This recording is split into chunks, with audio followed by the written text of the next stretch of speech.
Salut à tous, c'est Laurent. Vidéo du jour, ce sera la réparation d'une centrale vapeur de marque Koenig, modèle V6. Vidéo qui sera en deux parties. Une première concernant la recherche et la réparation de la panne, et une seconde où je passerai le fer au banc d'essai afin de vérifier sa bonne consommation électrique ainsi que la régulation de sa température de chauffe. Donc quand on me l'a donné, on m'a simplement dit que rien ne fonctionnait. Donc j'ai fait un petit tour dans le manuel d'utilisation. Et j'ai vu que normalement, en fonctionnement, on a l'affichage des modes sur ce petit écran. Et là, absolument rien ne s'affiche ici, peu importe le nombre d'appuis sur le bouton de fonction qui est ici. Le bouton pour lâcher la vapeur ne fonctionne plus, le fer ne chauffe pas. Donc c'est vraiment une panne générale qu'on va démonter et déjà tester l'alimentation, voir si elle arrive jusqu'à la base et jusqu'au fer. On va ouvrir la base. Donc on n'a pas grand chose dedans. Donc on a l'arrivée de courant principal ici.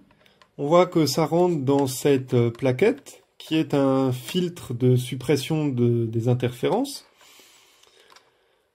Ensuite, ça passe par un interrupteur ici qui va autoriser le fer à fonctionner uniquement quand la poignée est en bas.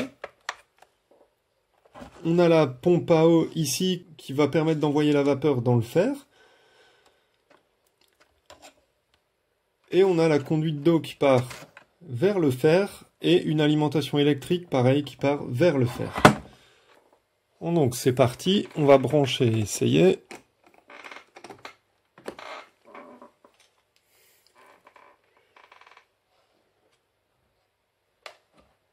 Alors ici, donc là on a bien 230 volts. Le problème ne vient pas de cette partie-là.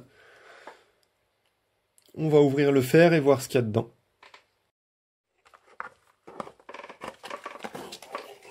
Le fer est toujours branché. On va voir si on a du courant qui arrive ici.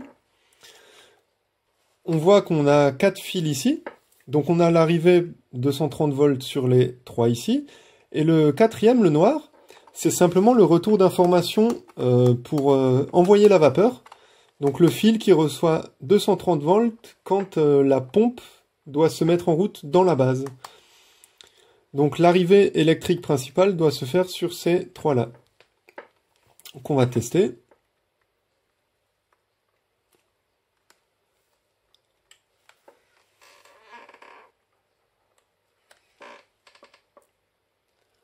Le 230 volts arrive bien ici. Donc on va les débrancher pour pouvoir travailler un peu plus dedans.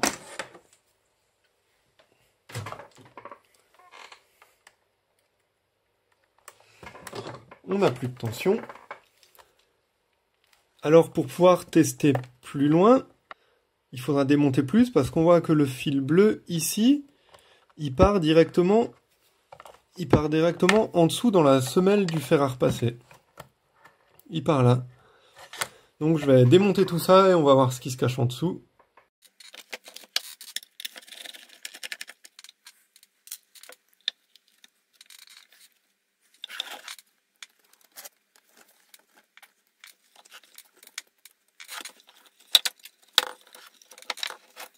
On voit qu'il y a déjà beaucoup de poussière, on va déjà nettoyer ça.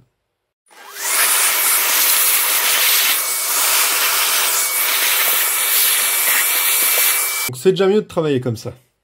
Donc on voit plusieurs organes de sécurité déjà dedans. On a ici une sonde de température qui renvoie la température de la semelle du fer.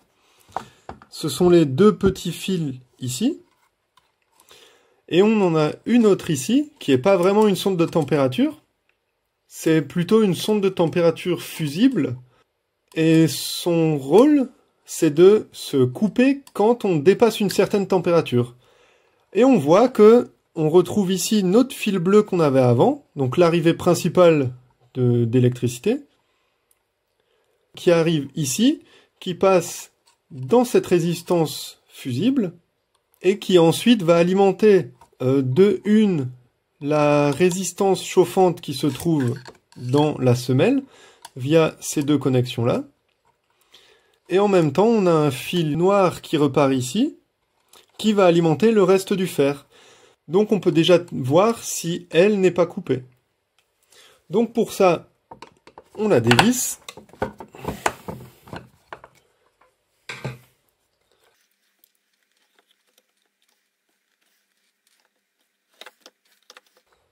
Et pour la tester, voltmètre en position testeur de continuité. Bien sûr, le fer est débranché. Et on n'a plus de passage, donc elle est coupée. Donc dessus, on a plusieurs informations. On a évidemment la marque, c'est Fuse, référence SF240. On a la température de coupure ici, 240 degrés, comme ça. Et le courant max, 10 ampères, 250 volts. C'est des références qui vont nous aider à choisir le nouveau modèle.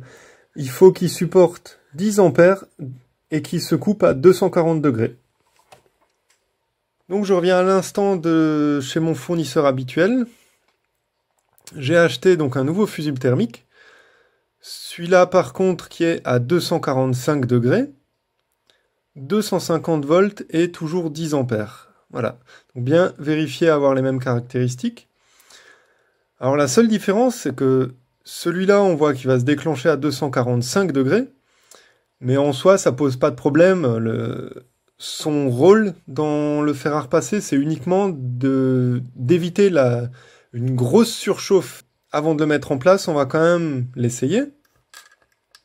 Donc toujours même méthode. Et lui, on entend qu'il est passant. Donc voilà, j'ai installé le nouveau fusible thermique. Donc pour ça, c'est pas compliqué, il suffit d'ouvrir la pièce ici, de la desserrer légèrement, pour pouvoir sortir et insérer la nouvelle. Et surtout, bien vérifier à ce que une fois remise, elle ne puisse plus bouger. Là, je peux tirer dessus, elle ne risque pas de sortir en fonctionnement. Et pas simplement faire un point de soudure entre les deux, sans cette pièce-là. Parce qu'à 245 degrés, température de coupure du fusible thermique, bah, l'étain va être largement fondu. Et du coup, le circuit va de nouveau s'ouvrir. Ça peut engendrer des courts-circuits entre le courant secteur qui arrive ici et la semelle du fer. Donc bien attention à réutiliser cette pièce-là. Et surtout qu'elle soit bien serrée après remplacement.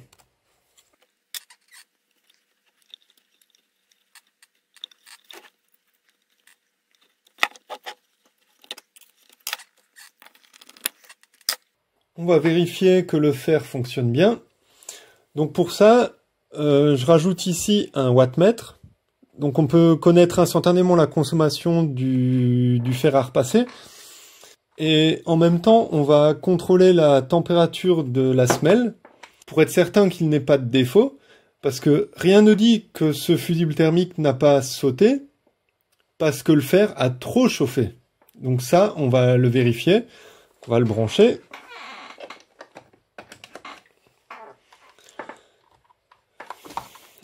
Déjà, on peut voir que dessus, on a maintenant l'indication veille.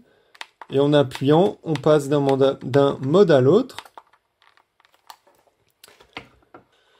Alors c'est parti, je l'allume. Donc là, on va voir la consommation monter. On voit, voilà, il consomme 2200 watts. Donc là, il est arrivé à température. Il consomme plus rien. Et il est à 110 degrés, donc je pense qu'il régule bien. On va attendre que ça baisse un peu, voir s'il se remet en route.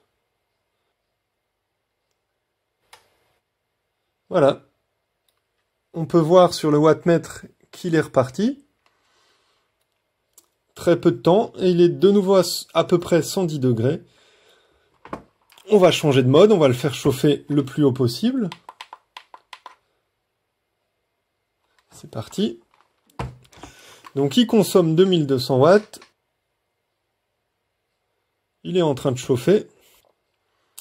On va vérifier qu'il se coupe bien. Et surtout qu'il ne dépasse pas les 240 degrés. Là, il a terminé de chauffer. 190 degrés. Donc, le module de régulation fait bien ce qu'il a à faire. Le fer ne dépasse jamais les, on peut voir là, 187 degrés et demi. Donc là, il se remet en chauffe. Et à chaque fois, il chauffe uniquement quelques secondes. Donc il se remet en chauffe.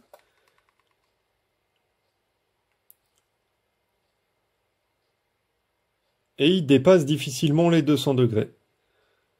Donc voilà, c'est bon, le nouveau fusible thermique donc de 245 degrés va tenir parce qu'on ne dépasse jamais les 240 degrés. Donc on a vu que la semelle était bien régulée en température. On va quand même encore essayer la vapeur.